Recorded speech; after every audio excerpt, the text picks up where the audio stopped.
د افغانستان اسلامي جمهوریت د کابینې د 1999 کال دورې د 28 نیټې د 4 شمیرې جلسې پریکړې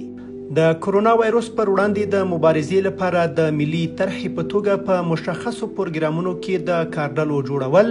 او د سرچینو موندلو په موخه د افغانستان اسلامي جمهوریت دولت د طرحې تصویب د کووید 19 کرونا ناروغۍ د خپرېدو د مخنیوي په موخه په مرکز کې د 3 اونیو د رخصتیو غځولو او د ادارې د اړینو چارو او ښاریانو ته د خدماتو رسولو د څرنګوالي په موخه د کاري رژیم د کړنلارې د اول شمیرې د ضمیمې د تعدیل طرحې تصویب.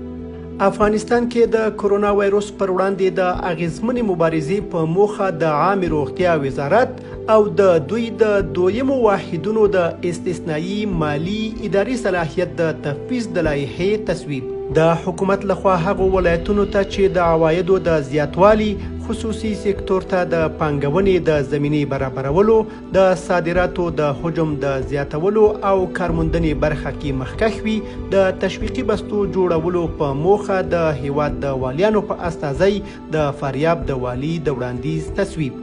کرونا وایروس سره د اغیزمنې مبارزې په موخه د عامه روغتیا وزارت په چوکاټ کې د کووید 19 بیړني حالت د مدیریت واحد د ایجاد او د مرکز ولایتونو او ولسوالیو په کچه د موقت تشکیل جوړولو د طرحې تصویب. نورستان ولایت کې د لوړو زده کړو دولتي مؤسسې د جوړولو او د نورستان د لوړو زده کړو دولتي کمپلیکس لپاره د ځمکې او ټولو اړتیاوو چمتو کولو د طرحې تصویب.